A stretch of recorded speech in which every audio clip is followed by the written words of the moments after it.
This is like I think very non-controversial, frankly, but some people would say it's controversial. Go ahead. This is like Explorer Day for you, sir. Today we have your Columbus Day proclamation for Monday, which we're signing a bit early.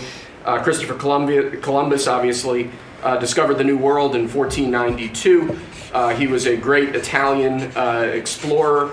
He sailed his 3 ships, the Nina, the Pinta, and the Santa Maria, across the Atlantic Ocean and landed in what's today the Caribbean. But this is a particularly important holiday for Italian Americans who celebrate the legacy of Christopher Columbus and the innovation and explorer zeal that he represented.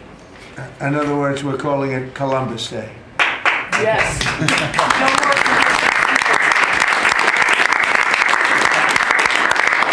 That was the press that broke out in applause. Can you believe that? I've never seen that happen before. The press actually broke out in applause. Good. Columbus Day. We're back. Columbus Day, we're back, Italians. We love the Italians. Okay. Thank you, Mr. Thank you. Great. Thank you very much. Have a good one, sir. So we covered Scandinavia and Italy. Not bad. Now for the rest of the world. So I want to thank everybody for being here. As you know, last night we reached a momentous breakthrough in the Middle East, something that people said was never going to be done. We ended the war in Gaza and really, on a much bigger basis, created peace. And I think it's going to be a lasting peace, hopefully an everlasting peace. Peace in the Middle East. We secured the release of all of the remaining hostages, and they should be released on Monday or Tuesday. Getting them is a complicated process. I'd rather not tell you what they have to do to get them. There are places you don't want to be, but we are getting the hostages back on Tuesday, Monday or Tuesday, and that'll be a day of joy. I'm going to try and make a trip over. We're going to try and get over there, and we're working on the timing, the exact timing. We're going to go to Egypt, where we'll have a signing, an additional signing. We've already had a signing representing me, but we're going to have an official signing. And the amazing thing is all of the countries over there, from Qatar to Saudi Arabia to UAE to all of them, I mean, the rich ones, the less than rich ones, they've all come together, something which is amazing, actually. They've all come together for this, and they're really probably the best relationships they've ever had. So it's been really something incredible that nobody thought it was possible to get it done. And very importantly, the hostages are coming back. As you know, they consider them hostages. They talk about them as hostages, but there are approximately 28 dead people, mostly young, mostly men, but and boys. I mean, boys. The one woman talked about her baby. Her baby's 25 years old, but you know, to her it's her baby, and we're bringing them home. We're getting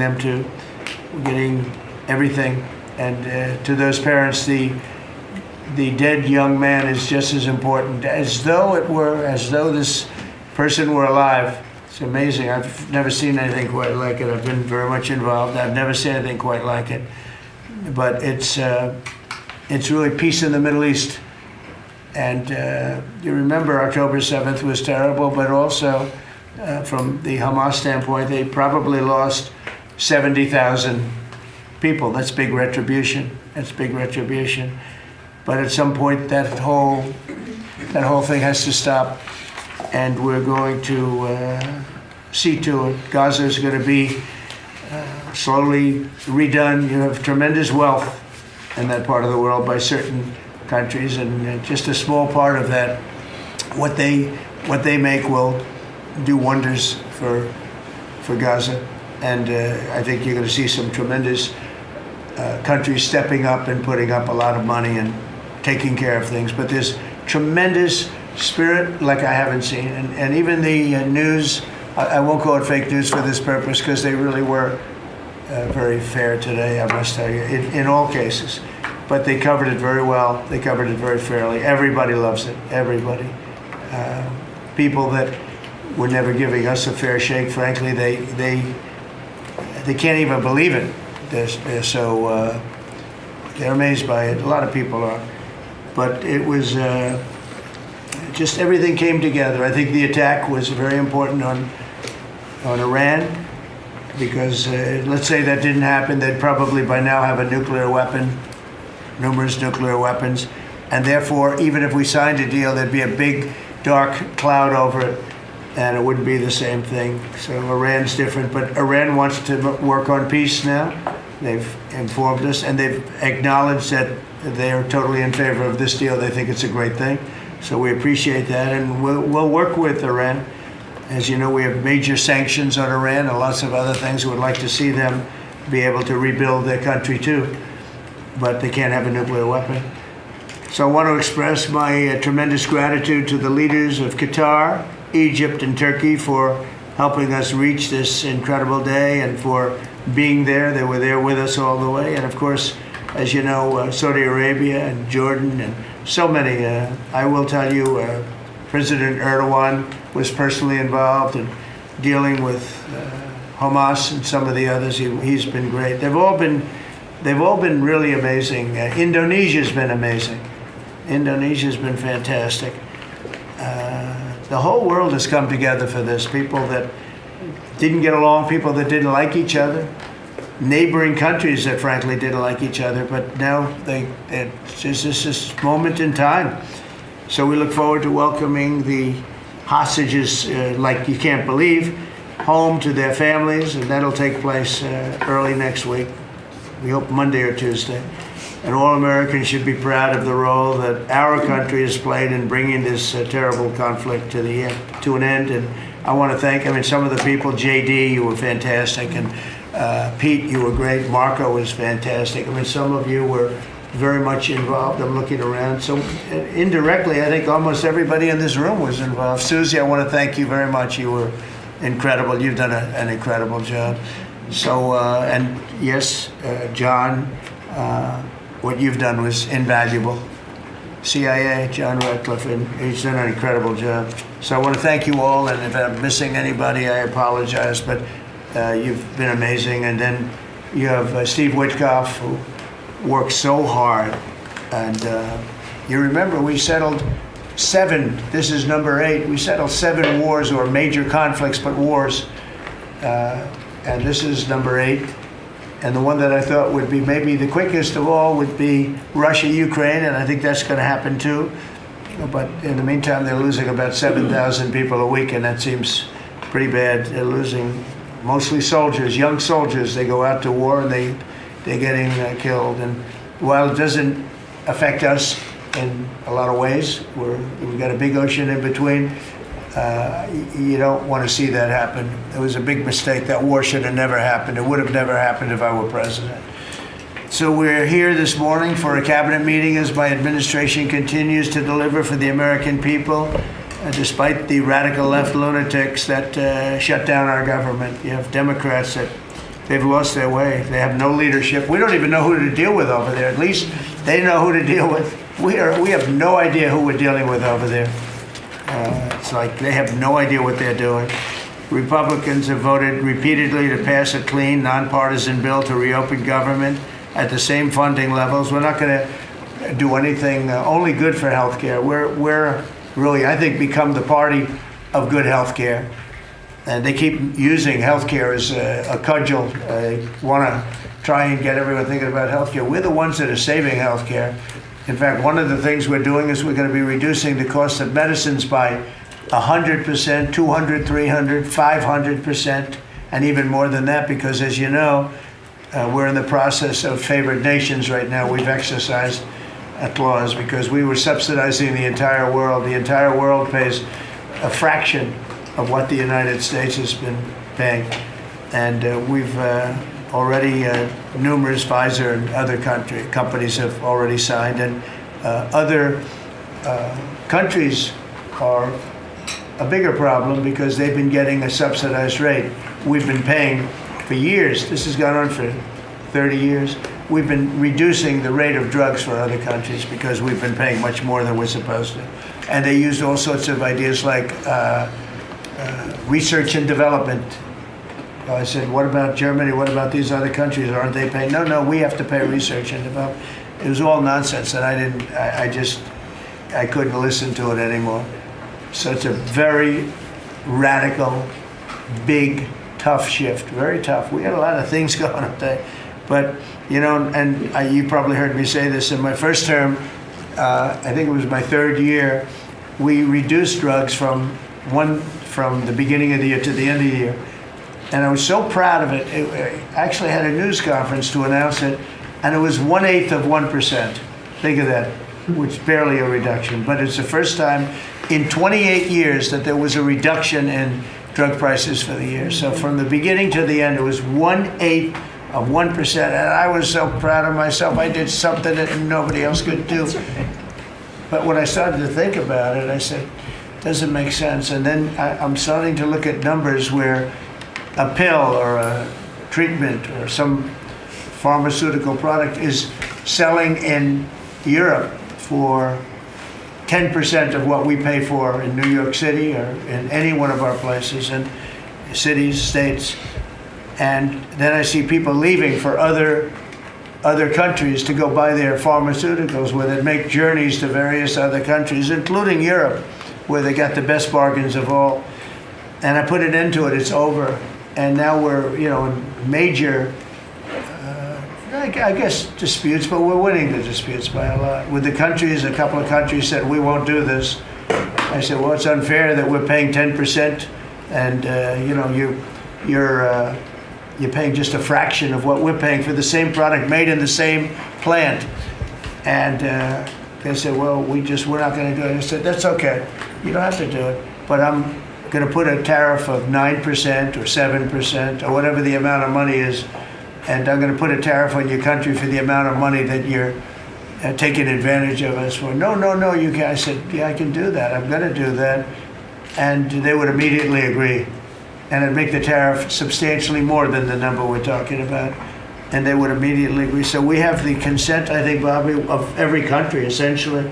They know that if they don't do it, we're going to put a tariff on for double the price, and then they're going to do it. So we never had that before. You never had anybody in here that knew what the hell they were doing, I'll be honest. It really it makes me angry. Because for years and years, and this started many years ago, and basically we subsidize the world. So this is going to have a huge positive impact on Medicare, Medicaid, even Social Security. But anything where there's pharmaceuticals, drugs involved, it's going to have a tremendous impact. So we're going to get drug reductions of 100%. I told you 1/8 of 1% that I was proud of myself.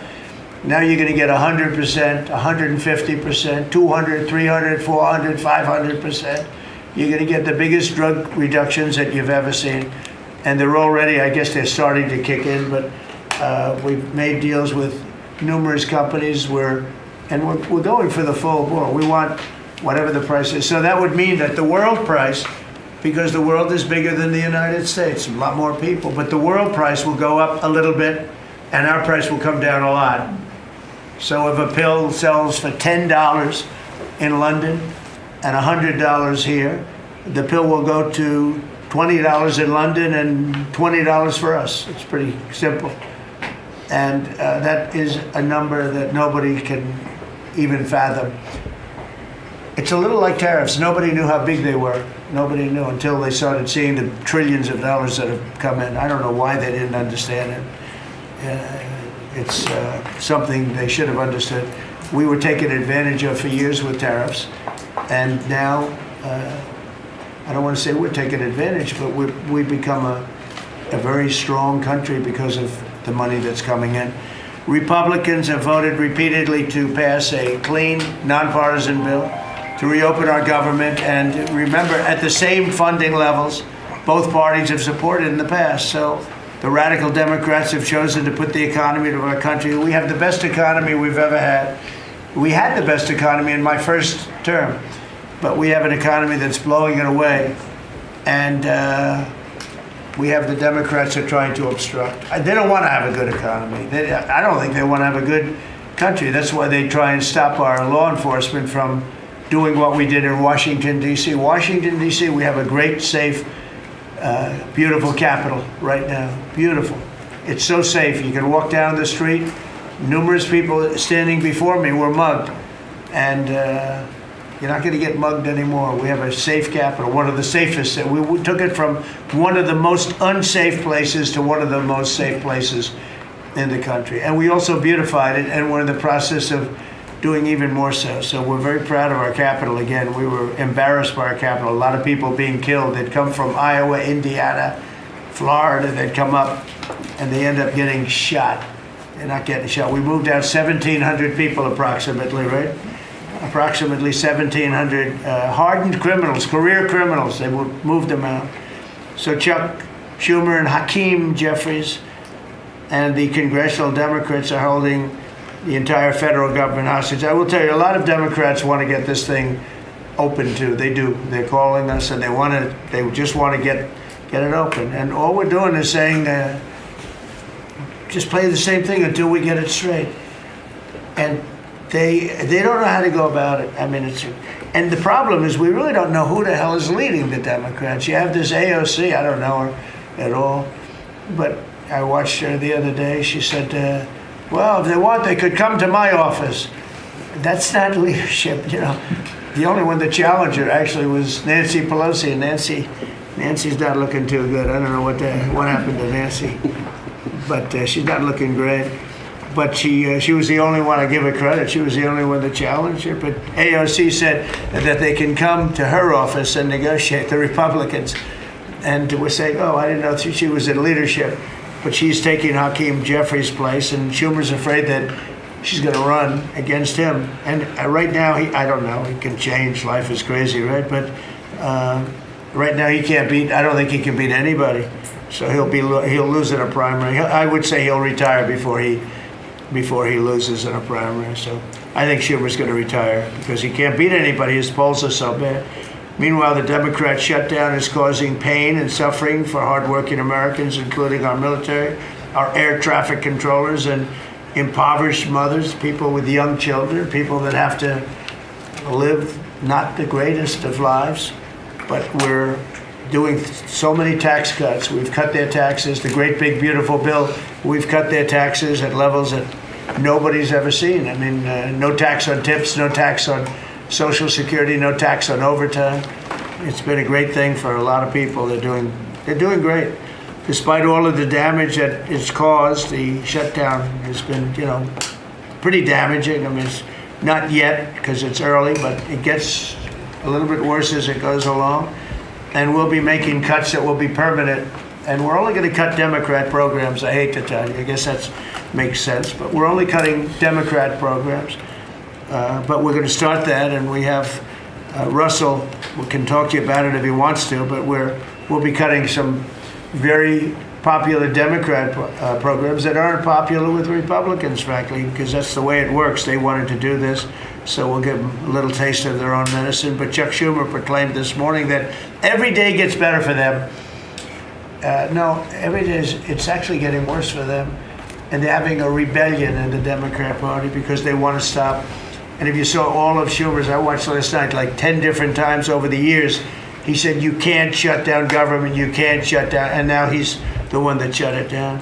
So this is a confession that he's acting not to serve the people, but to serve the partisan interests of his party. And I don't think he's serving them well because they're way down. Look, they just lost an election in a landslide. It was interesting. I watched Kamala. It was a sad figure. I watched her the other day saying the election was very close. I said, no, the election was a landslide. We won the popular vote by millions.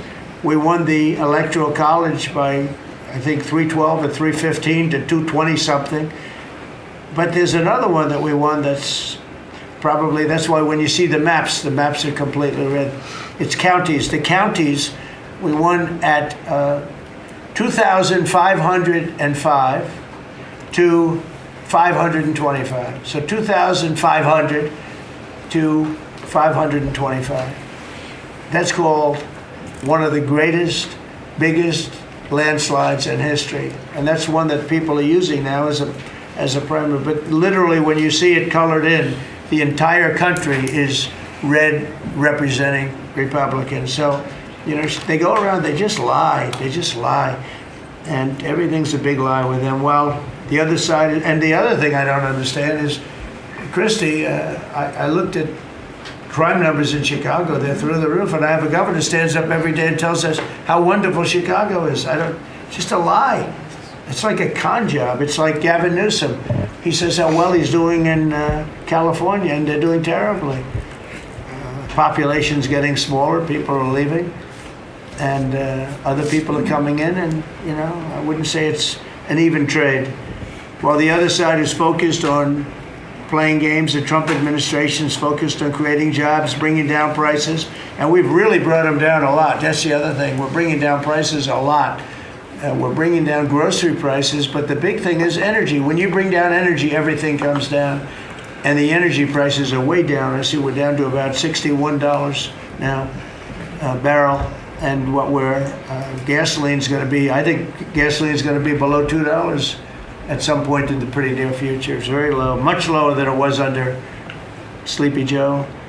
And we're restoring law and order in our country. We're restoring it here, but we're restoring it right now. We're in Memphis. We're going to Chicago. We're going to other cities. Many governors are asking us to, including Democrats are trying to ask. I don't know what the big problem is. If I were a Democrat governor, I'd be saying, whatever you can do to get crime down, I'll take anybody. You can bring them in I don't care who it is. A lot of people said that. They interviewed women, these beautiful women in Chicago, black women with a MAGA hat, a red hat. They said, we don't care who he brings in here, but this place is really dangerous. We just want crime to stop. It's true. They don't care. They don't differentiate between the National Guard and the Marines. They don't care. They'll take anybody. And that's the way it is. I mean, they want what we did in D.C., they want to happen to them. And it's happening in Memphis already. I see in less than a week, the numbers are really good. And it'll be great, and it will fix that. We'll go to various other places, and we're going to be stopping crime in our cities. And that's a great thing, and we won't get credit for it, but it's a great thing. We've launched a historic campaign to take back our nation from the gangs and the street criminals, violent repeat offenders, illegal alien lawbreakers, domestic extremists, and savage, bloodthirsty cartels. And very little, by the way, is coming in by water, in case you haven't known. The drugs aren't coming in by water. In fact, we can't even find any boats in the water anymore. We had boats, we were like a subway train loaded up with drugs. Every single boat that you see getting taken out kills 25,000 Americans. Think of that. Because it's pretty tough stuff, but it kills 25,000 Americans. So when you hear that, it's no longer tough. But here in Washington, we've deployed federal law enforcement and National Guard to restore public safety, and we're working to replicate that in numerous places all over the country. And we have a very powerful military. We have a very powerful National Guard. I want to thank the governor of Texas, who has been, as usual, great. Governor Abbott, he gave us 400 troops without even a question. And we have other governors likewise doing what has to be done, because they know we have to confront crime. We're directly confronting the sinister threat of left-wing domestic terrorism and violence, including the terrorist group Antifa. You saw that yesterday. We had a news conference. Antifa's out of control in Portland and other places, but mostly Portland in the case of Antifa. And we had people that were really badly affected by them. It was terrible. So one of those things, but we're knocking the hell out of them. And we're looking for the people that are funding them, and those people are going to be just as guilty as the people that smack people over the head with a baseball bat. And I'd like now to ask Attorney General Bondi and Secretary Noem to discuss this a little bit and tell where we are. And then we'll go around the room. We'll go quickly. We're going to go quickly if we can, because we have a lot of things to do, including I won't be spending that much time here because I'll be leaving fairly soon for the Middle East. And I'm very honored to be involved with that, I'll tell you. It's a great thing for our country. People are so happy about it. I've never experienced anything quite like it. I've never seen such universal praise for being able to do something. No, it's something that nobody thought was possible, and we're going to end up having peace in the Middle East. Who would have thought? So, Pam, could you start, and then Kristi, please. Sure, President Trump, and despite the Democrat shutdown of our government, our law enforcement officers are out there working without paychecks, round the clock, to keep and make America safe. Secretary Hegseth and enforcement officers in one room with us The Memphis PD, they were the happiest to see us, don't you think, Secretary Hegseth, of anyone.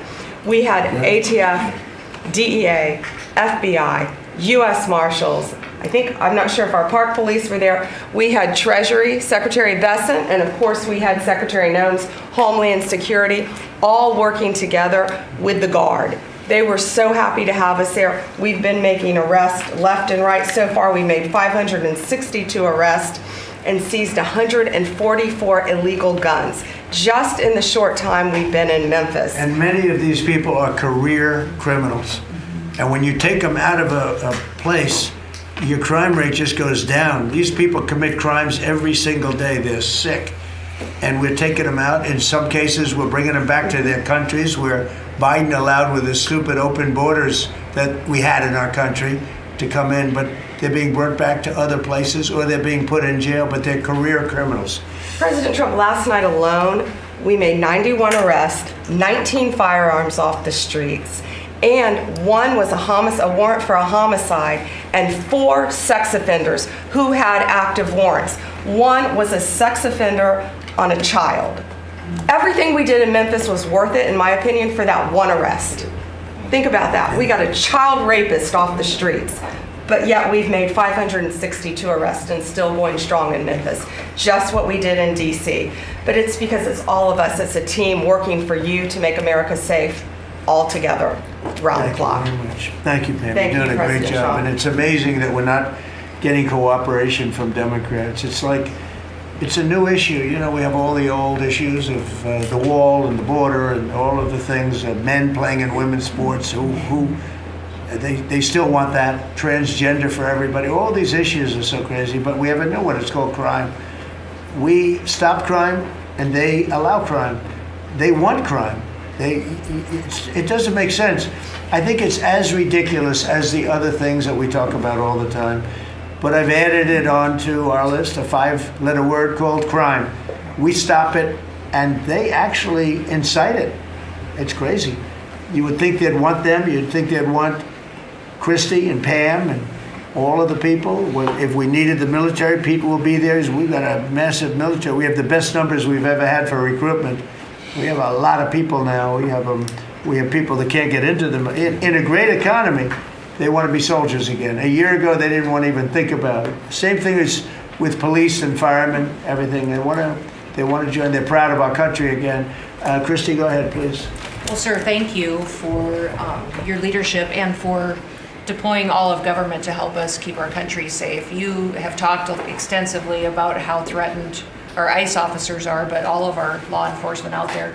And we saw the shooting in Dallas at that facility, so we're hardening all of our buildings and making sure that we have more security measures, snipers on the roof, people to protect our law enforcement while they're out there on the streets. But what I'm also doing, sir, is, and with your authority, is we're purchasing more buildings in Chicago to operate out of. We're gonna not back off. In fact, we're doubling down, and we're gonna be in more parts of Chicago in response to the people there. And then I was there a few days ago and looked at some facilities that we can deploy more law enforcement out of. Because what they're trying to do with these riots and violence is distract us and keep us from going after those murderers and rapists that are out in the streets. And then I was in Portland, went out and back on Tuesday and met with the governor, met with the mayor, met with the chief of police and the superintendent of the highway patrol. They are all lying and disingenuous and dishonest people. Because as soon as you leave the room, then they make the exact opposite response. So we're looking at new facilities to purchase. They're in Portland too, and we're going to double down. And I told them if they didn't meet our demands for safety and security on the streets and work with us, then we were going to bring in more federal law enforcement. So I want to thank Pete and the Department of War for all their help. They've been fantastic. But while we fight litigation and work with Pam on that, we're going to send more of our resources and men and women out there to keep everybody safe. So no worries. What we see in D.C. and what we see in Memphis for benefits for people in the safety and security, we'll see that in Chicago and Portland. And the numbers in Memphis, it's only a week, but the numbers have been amazing, I understand. That's exactly right. The crime numbers are way down. Fantastic. And it shows what a partnership can be between local law enforcement and the federal government. And if we have to do it the hard way in Portland and Chicago, we will. All right. But the people That's demand fine. And safety. President Trump, my lawyers are in court right now as we speak for you, arguing in Chicago and Portland to keep them safe, to bring in the Guard. The government doesn't want it there, but we. Politics of it. I don't understand why a Pritzker is trying to protect people that are They're more really scared bad. of, they're more scared of the anarchists that are on the street and the politics of it than they are of doing the right thing. I think they're afraid. Yeah, I think they're they're scared. threatened. They don't tell us, but I think Pritzker's threatened by people. Because there's no other reason that this could be possible, that they don't want to have a safe Chicago. And we can solve the problem very quickly. And we're doing that anyway, regardless of if he doesn't want it or if he does want it, we're doing it anyway. So make sure. I asked the mayor that himself. He said that Portland was perfectly safe, a beautiful city, no problems. And I said, well, why did you clear the streets for me today then and build out a 4-block radius to make sure I could get in and out of here? And these people on the street screaming death to ICE. There's graffiti that says Molotovs melt ice. We have the guillotines. We're going to use them. Portland's almost different. It's like anarchists. It is. It really You know, is. it's really different than a lot It's of the awful. others. This is a sick situation, but those are anarchists. Those are people that want to overthrow government. They're really degenerates. And we're finding out who is supplying all of those beautiful signs and everything Well, else. Scott's been fantastic. His team finding the financial networks is great. That's what Okay, gives everybody. Scott will do that. That's easy for Scott.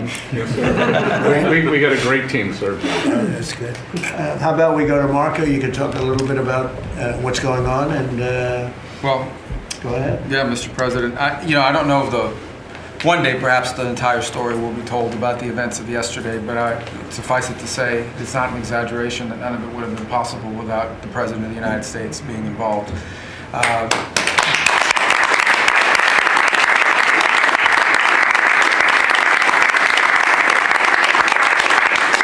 It really began with your trip to the Middle East, where these relationships were forged with partners in the region, personal relationships, close relationships that created the foundation where all of this was possible.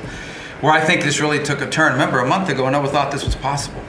Where it really took a turn about a month ago, less than a couple weeks ago, is when we were at the United Nations and you convened a historic meeting, not simply of Arab countries, but of Muslim majority countries from around the world, including Indonesia was there, Pakistan was there, and created this coalition behind this plan. Then on that following Monday, you met with the Prime Minister of Israel here, and that plan was presented. And then, of course, our great negotiating team followed up on it. In the interim, again, perhaps the stories will be told, perhaps they will never be told. The President had some extraordinary phone calls and meetings that required a high degree of intensity and commitment, and made this happen. And I think what's important to understand is that yesterday what happened was really a human story. There's a geopolitical aspect to it, there's no doubt about it. It creates the conditions for Gaza to one day be a normal place again and people to have a better life and Israelis to be safe. But yesterday was a human story. And because of the work you put in, and honestly, not only is there no other leader in the world that could have put this together, Mr. President, but frankly, I don't know of any American president in the modern era that could have made this possible. Because of the actions you have taken unrelated to this and because of who you are and what you've done and how you're viewed. And this weekend, because of that, at some point very soon, we are going to see 20 living human beings emerge from the darkness into the light for the first time in 2 years. And that is because not only were you used the credibility and the power and the prestige of this office and the relationships you created, and you committed yourself to making it happen. And I think it will go down as a historic moment in the history of our country, and something our country should be very proud of, that we have a president that's committed to not just peace, but to the human aspect of reuniting these families. My last point on this is just a couple days ago, Secretary Lutnick hosted us all, many of us, at the Kennedy Center. And we have these families, we've interacted with them for so many years, for 2 years now. And the stories are heartbreaking, both whose families are alive and those who are deceased as well, who want their relatives back so that they can complete the process of grieving. And we had all hoped that perhaps that was the day that we would have an announcement for them on the anniversary of the 7th. But I know you were able to speak to some of those families last night. And I just hope the whole nation understands how incredibly proud they should be of their president and of their country for the role that they've played. And I don't want to let this moment pass, Mr. President, without also noting the incredible work of Steve Witkoff and Jared Kushner. They're an incredible team working together facing some substantial impediments to even being there this weekend and doing it. Let me just leave it at that.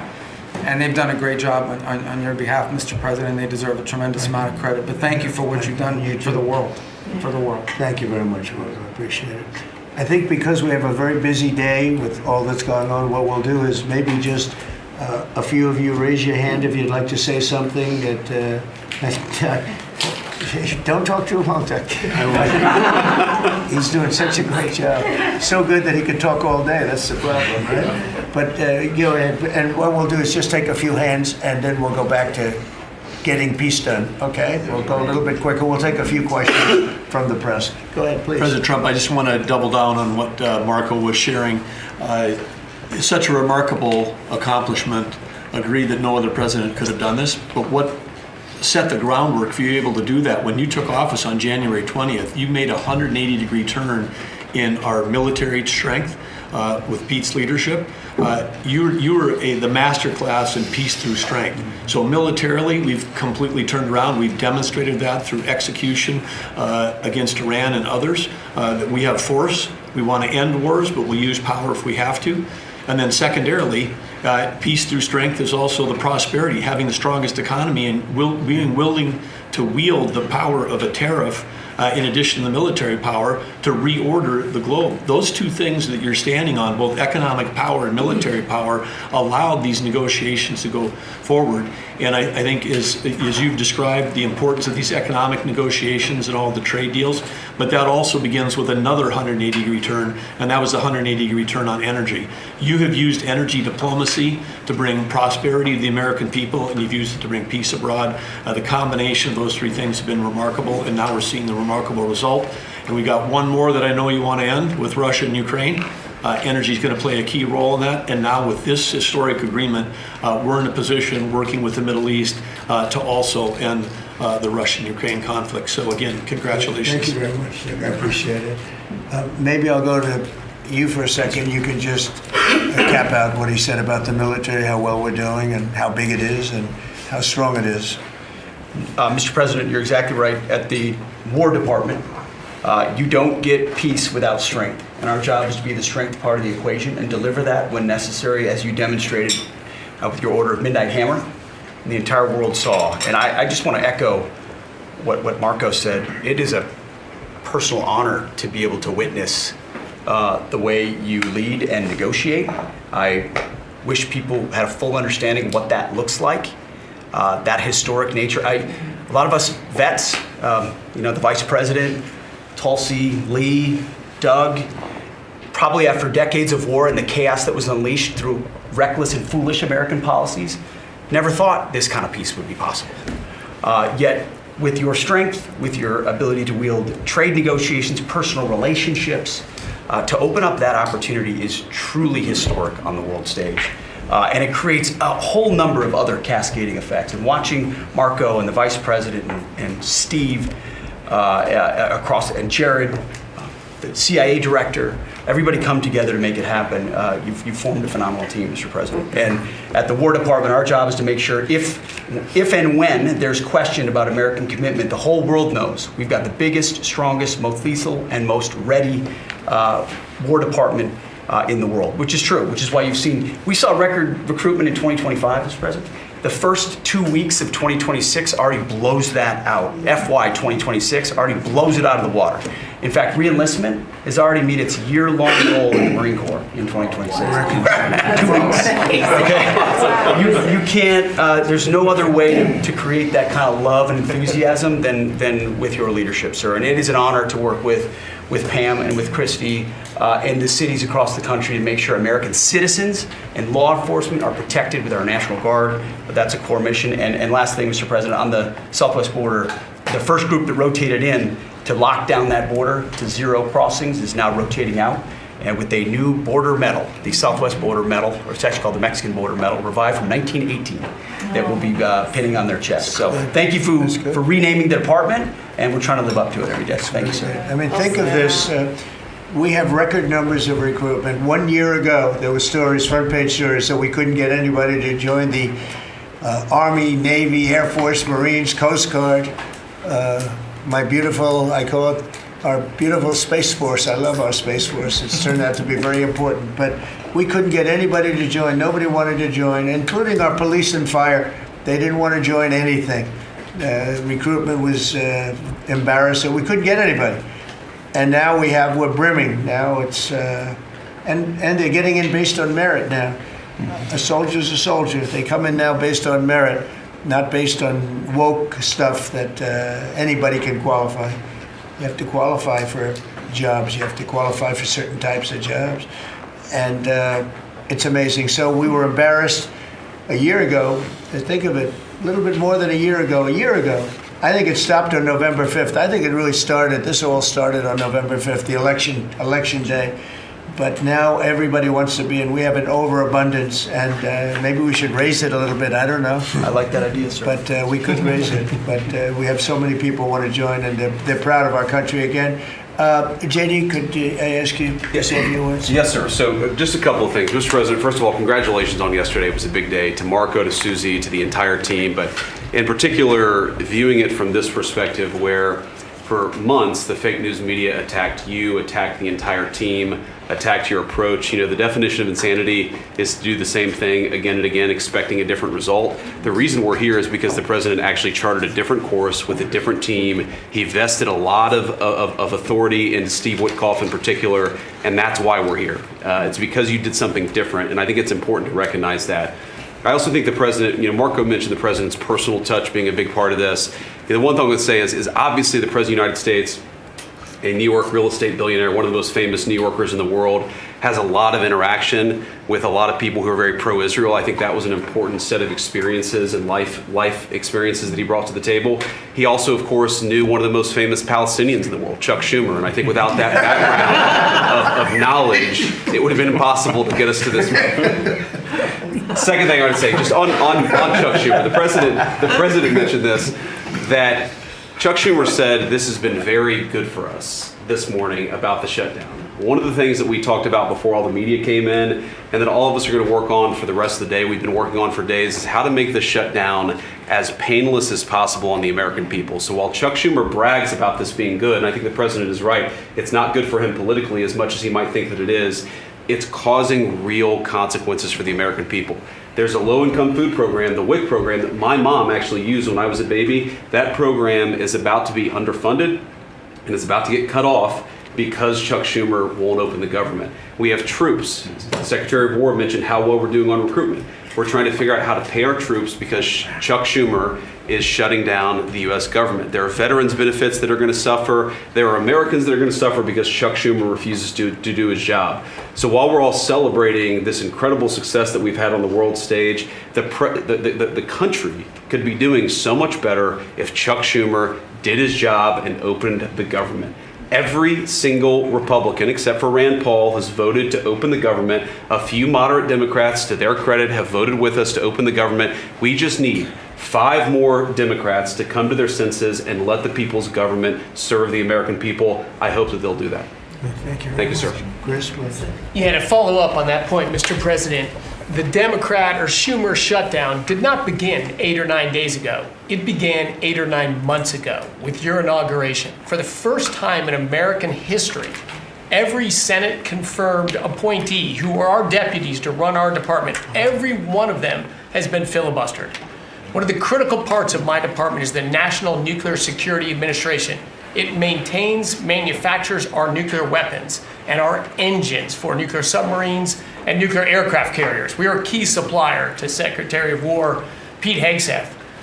They filibustered, the Democrats filibustered the leader, the administrator of the National Nuclear Security Administration, would not let him come into my department until the Republicans 2 weeks ago changed the Senate rules so they could confirm him and we could have a leader. They filibustered the leadership, now they're filibustering the funding. In the next 6-7 days, we're going to run out of funding, and the retooling of our nuclear stockpile, the ultimate guarantor of our sovereignty, is going to be underfunded, and we're going to have to slow down and creep to us crawl these efforts. Just incredibly irresponsible for Schumer to worry about his own reelection and not the 340 million Americans that count on the efforts of our military and all of our departments. It's truly offensive, and we need to bring it to an end as soon as possible. Let's open the government Thank back you up. very much. And you're doing a great job. Thank you very much.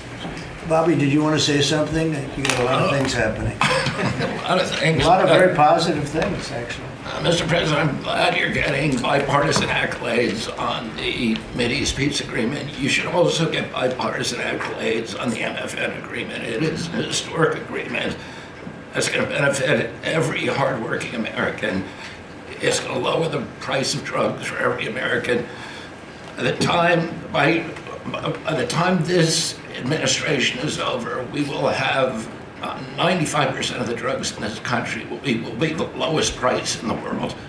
It immediately begins to affect Medicaid, Medicare, Social Security, the other government programs. I remember when I went through the confirmation process, and the principal preoccupation of the Democrats during that process was whether I would continue the IRA negotiations on drugs. The Democrats negotiated 10 drugs. I'm supposed to negotiate every year 15. The 10 that they negotiated, they claimed to get a 22% reduction, but it was a lie. It was 22% under the list price, which was actually higher than the price we were getting. So Medicaid, Medicare ended up paying more for those drugs than they were paying beforehand. They only got a benefit on one drug. One was tied. 8 of them were lower. So they should be applauding what we're doing now. We're doing something that every administration, Democrat and Republican, has been saying that it was going to do for decades, and you got it done because you understood the power of the tariffs. We had leverage over these companies. And you did it in a way which you asked us to do, to negotiate in a way that was not going to stifle innovation. That was going to make sure that those companies could bring their production home, and they are doing that. And it was a profound success. It will affect every American for 100 years. And you should be getting bipartisan accolades on that. I'll say one other thing about Tylenol, only because of this. This morning before I came in here, somebody showed me a TikTok video of a pregnant woman at 8 months pregnant. She is an associate professor at the Columbia Medical School. And she is saying F Trump and gobbling Tylenol with her baby in her placenta. And the level of Trump derangement syndrome has now left the political landscapes, and it is now in the realm of pathology. And a mother could overwhelm millions of years of maternal instinct to put her baby at risk. And all you have to do is look at the studies which you and I talked about. It's not dispositive that causes autism.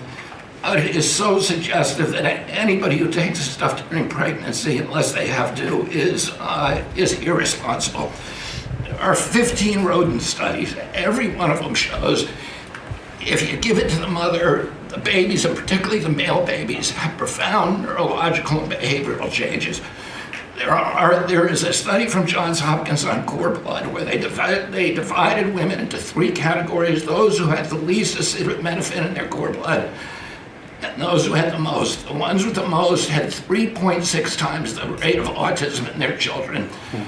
The middle category had 2.2 times, so it's a dose-related response. And there are dozens of studies that show the countries that use the most have the highest level of autism. Cuba has the lowest level in the world of acetaminophen use, and it has the lowest autism rate in the world. So this is not dispositive. It is not proof. We're doing the studies to make the proof. But in the meantime, the precautionary principle should apply. And any mother who is taking this stuff during pregnancy just to get back at Donald Trump is doing something that is pathological. And we're seeing that across the board. I got a lot of other stuff to talk about, but I know we got a short time here. But thank you, Mr. President. You're making our country healthier again. Thank you, Bobby. Could you just say, for the record, state what the autism was, let's say, 20 years ago and what it is today? In 1970, the largest epidemiological study in history was performed. 900,000 kids were looked at. They were looking for autism in Wisconsin children. They looked at every child in Wisconsin who was 8 years old. They found an autism rate of 0.7 per 10,000. So almost close to 1 in 20,000, less than 1 in 10,000. Today, the autism rates are nationally 1 in 31, but it's actually much worse than that because California, which has the best collection system, reports an autism rate of 1 in every 19 children, 1 in every 12.5 boys. This is a national security issue. There is nothing more important, and I'm grateful to you, Mr. President, because you know the flack that you take for talking about this issue. You've shown courage and you've shown leadership, and I can't thank you enough for letting me do this work. Thank you. So think of that, 1 in 20,000, and now it's 1 in 12 for boys, 1 in 18, 19 for girls. So obviously there's something that's artificially, I think, induced, something, whether it's the vaccines in terms of these massive vaccines that are twice the size of a jar like that, of a glass of water like that, I mean, into a baby's body. And I've suggested get them in doses, get them in, maybe 20%, 30%, but smaller, not such a big. I think, that. Then we had certain recommendations, the MMR, take them separately. The measles is already separate now, and it works out much better, but there doesn't seem to be any impact if you take it separately. If you take it as a combination, it's not so great. And some other things, but I would say don't take Tylenol if you're pregnant, and when the baby is born, don't give it Tylenol. If you can avoid it at all, just don't give it Tylenol. I'll say this. Really, what do you have to lose? You really don't have much to lose. Yeah, go ahead. There's many other confirmation studies. There's 2 studies that show children who are circumcised early have double the rate of autism. And it's highly likely because they're given Tylenol. So, none of this is dispositive, but all of it is stuff that we should be paying attention to. Yeah. But, there's a tremendous amount of proof or evidence, I would say, as a non-doctor, but I've studied this a long time ago. I met Bobby in my office 20 years ago. We were talking about the same thing 20 years ago. And I was a real estate developer. It bothered me that it seemed to be getting worse, but it's so bad now when you hear these numbers. It's not even really sustainable. I don't know how people do it, but there is some very strong evidence on Tylenol. In fact, at one point, I guess the company gave a warning. They still don't recommend it during pregnancy. That's the weird thing. They're not recommending it, and that's the company itself. So just don't take it. Don't take it. If you're a woman, don't take it, and don't give it to the baby when the baby's born, and I think that's going to have an impact. But I'd also get the shots in smaller doses. There are a few things, we gave a few things that just seem to be, and I think you'd get that number way back up. Think of it. You have 1 in 20,000, and now it's not even believable when you think that 20,000 drops to 12 children. So that's induced by something that's given or taken, and it should be able to be stopped. And you were talking about the Pennsylvania Dutch, you were talking about the Amish, where they don't take any of this stuff, and they have virtually none, right? They have no autism. So we're doing something very bad. Somebody's been given some bad things. Other countries, by the way, we have 82 vaccines that we give simultaneously. And I'm a vaccine believer, by the way. I believe in the polio vaccine. I believe in a lot of vaccines. But when you give 82 vaccines in a shot to a little baby that hasn't even formed yet, it's a lot of vaccines. And in Japan, they give a much smaller number. In Germany, they give a much smaller, like 28 vaccines. That's a lot too. But 28 is a lot different than 82. So, but I would say on the Tylenol, don't take it. And that will be, I think it's going to be a big factor. I think it'll be a very good result. And I hope we're going to be able to see that result in the not too distant future. Because certainly people have heard us loud and clear. That's why I bring it up again. That's why I asked you to talk about it. because this is a horrible thing. And if you don't take it, I mean, you have to tough it through sometimes. There are other things you can do, but you have to tough it out. It's easy for me to say, but I think you're going to see numbers that will be it'll be so significantly improved, and maybe fully improved. I mean, there's something there, there's something going on, and we have to address it. And so I'm addressing it the best I can as a non-doctor, but I'm a man of common sense. Okay, any other questions? I'd like to comment on the Yeah, workforce. please. Mr. President, a lot of people are calling to give you the Nobel Peace Prize after this peace deal that you managed to achieve in the Middle East. First of all, your opinion on that, and I was wondering about your trip to the Middle East, if you can tell us if you're considering to speak at the Knesset, at the Israeli parliament. Well, they asked me to speak at the Knesset, and I've agreed to. If they would like me to, I will do it. It's the first time a president has ever done that, so that makes it very interesting, right? Yeah, of But course. yeah, so I will do it if they want me to. They have asked me to do that. Thank you. Families of hostages are out in the streets in Israel dancing and crying tears They're of all joy. dancing in the streets right now. They're dancing in the streets. They're so happy. Everybody's happy. They're dancing in the streets of Arab countries, Muslim countries. I've never seen anything like it. Everybody is happy. It's been really amazing. Thank you.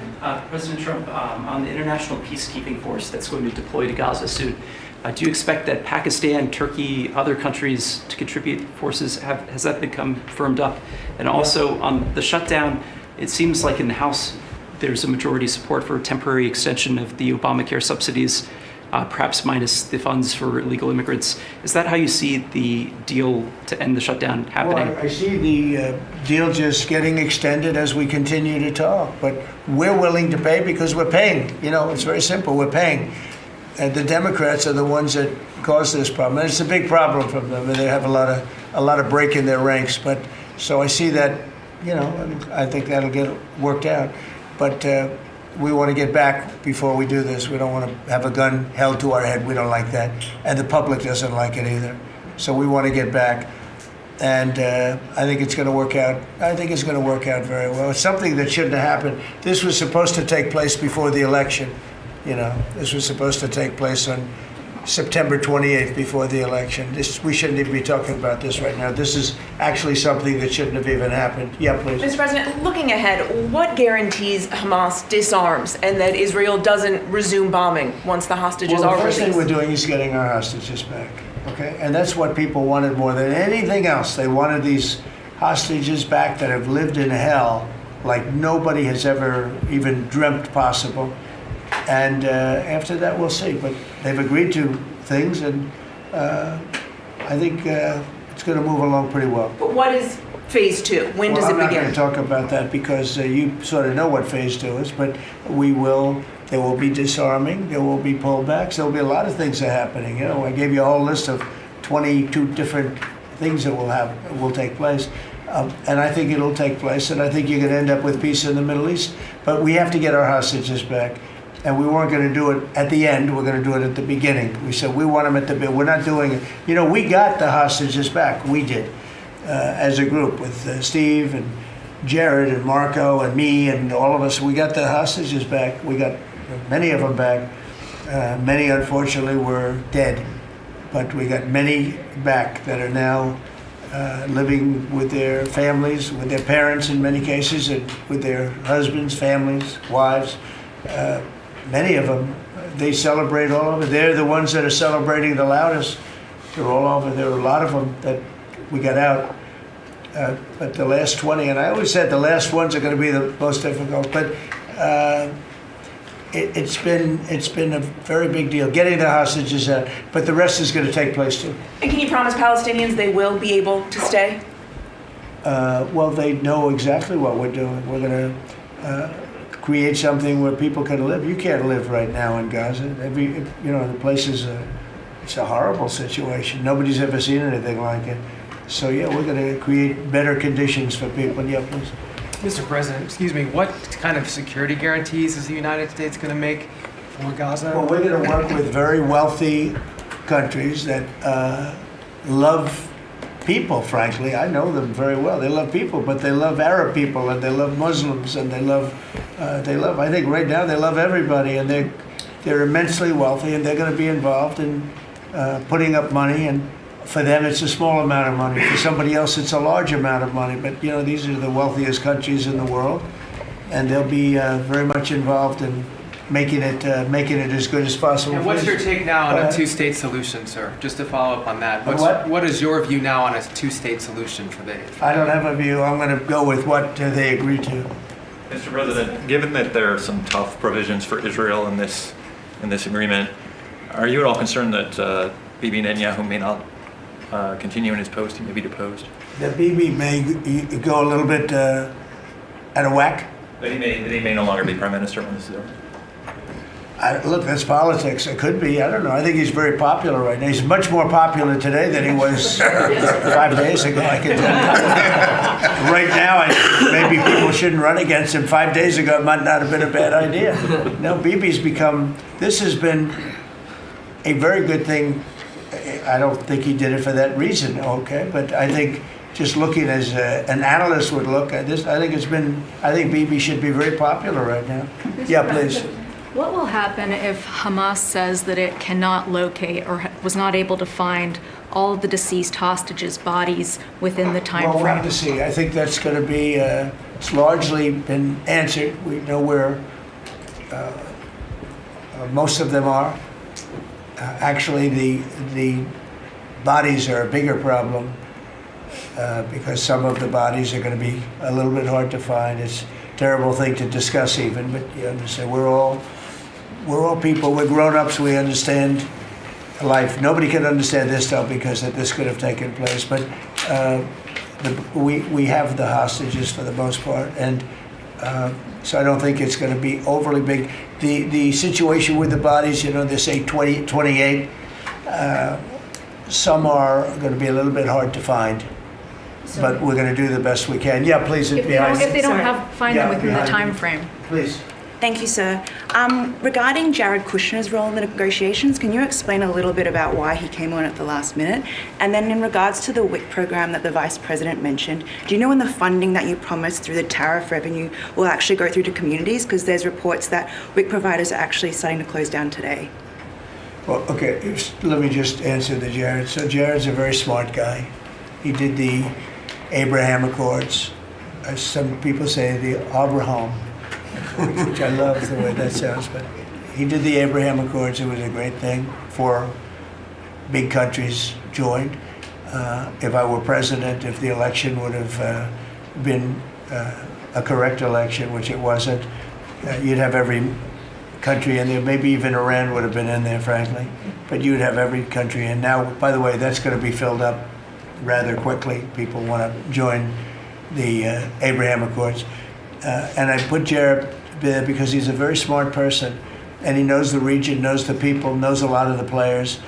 And the combination of him and Steve Witkoff and Marco and Cooper, who as I hear has been fantastic, and others that were involved. JD was very much involved. I mean, we had a very smart group of people working. We had a lot of different players, different countries, and very diverse countries, very different from each other. They had certain things in common, but they had a lot of things, mostly things that were not at all common to their countries. So we had a very smart group of people. These are high IQ people. Okay, I talk about how many low IQ people we have in our government. We got some real low ones, but some shockingly low. But these are very high IQ people, and that's what we want. I like high IQ people. Yeah. Mr. President, thank you. Can I ask you about the China? You're meeting with President Xi. The Chinese have now set to put in new export controls on rare earth minerals, and they've stopped buying soybeans from the U.S. What do you hope to get out of that meeting now with President Xi? Well, we'll see. I mean, I just heard this a little while ago before we came in, so I haven't been briefed on it. The export. I mean, look, we have the ultimate export. We have import, and we have export. We import from China massive amounts, and maybe we'll have to stop doing that. But I don't know exactly what it is. Neither do you. Neither does anybody. It's a little bit soon. I just heard about it. So Scott and Howard will figure that out, and I'm sure we'll be able to handle it. Can I ask you about the soybeans? What is the plan to help farmers? Is it direct checks? Is it tax? Have you sorted that out yet? Well, what happens with soybeans is we're going to see more and more, I think, opening up. And part of the reason that we'll be he's got things that he wants to discuss with me, and I have things that I want to discuss with him. And one of the things is soybeans. I had a great deal with China where they would buy $50 billion worth of our farm product and manufacturing and other things, but farm product. And it was going along well. Then when the election turned out to be a rigged election and we had the wrong guy get in there, he didn't do anything about it. I used to call up President Xi every 2 weeks, or I'd call up people in China, say, you got to keep going, you're not buying the amount that you agreed to. And this went on for, ever since we signed the agreement. It was a great agreement. So they used to do 15 billion, and I got it up to 50 billion, 50, and it was great. Then when Biden got in, they just never adhered to the agreement, and nobody in Biden's group, as you can imagine, did anything about it. So it just sat there for 4 years, and they didn't adhere to the agreement. And it's hard to go back after 4 years of nobody calling them, but I used to call them every 2 weeks. I'd say, you're a little low, or I appreciate it. Oftentimes I'd say, thank you very much, you are totally adhering to the agreement. But we had an agreement, they would buy $50 billion worth of our product, mostly farm product. And remember I said to the farmers, buy larger tractors and more land. And that's exactly what happened. They did well. But we do suffer. I'd like you to discuss that maybe for a second, Brooke. Sure. Very quickly, by the way. Yes, sir. But would you just talk about how Biden let us down? Biden, every single thing, every problem the farmer has is because Biden didn't do anything for 4 years. Go ahead. No, I think that's right. This president has been unequivocal in his support of the farmers. First of all, in term one, we worked on it so hard and opened up markets, but especially this term. But here's what everyone has to understand. The farm economy is in a very uncertain time. But that isn't because of the current trade negotiations, although certainly the China part is part of that. But we inherited a slew of issues. First of all, as the president said, when we left Trump 1, we had an agriculture trade surplus. When we came back for Trump 2, it was a $50 billion ag deficit. That isn't everything, that's just agriculture. The second part is the cost of inputs for our farmers increased on average between 30 and 38%, but that includes fertilizer, it includes fuel, it includes interest rates, it includes labor. All of this came about under Joe Biden, a 47% increase in the cost of labor that now Secretary Chavez-Deremer and Noem and I are working on. Fuel is coming down, thank you. Interest rates, thankfully, are coming down. A 73% increase in interest rates for our farmers. They couldn't get loans to make sure that they could move forward. So that's all really, really important. And I think we have to realize what the president's commitment is this, that we're moving into an era of rural prosperity, of a golden age for our farmers in rural America. The trade renegotiations and the trade realignment that Jameson and Scott and Howard have led with the president's leadership is unlike anything that's happened in the history of our country. And those that will benefit the most are the original Americans, our farmers and our ranchers. The president has committed, if we need a bridge, he has talked about that to get us from the Biden years to the new Trump era. That's what we're working on every day. We've got to get the government reopened so that we can move forward on that. And once we do, we'll be able to move out a significant program to help our farmers.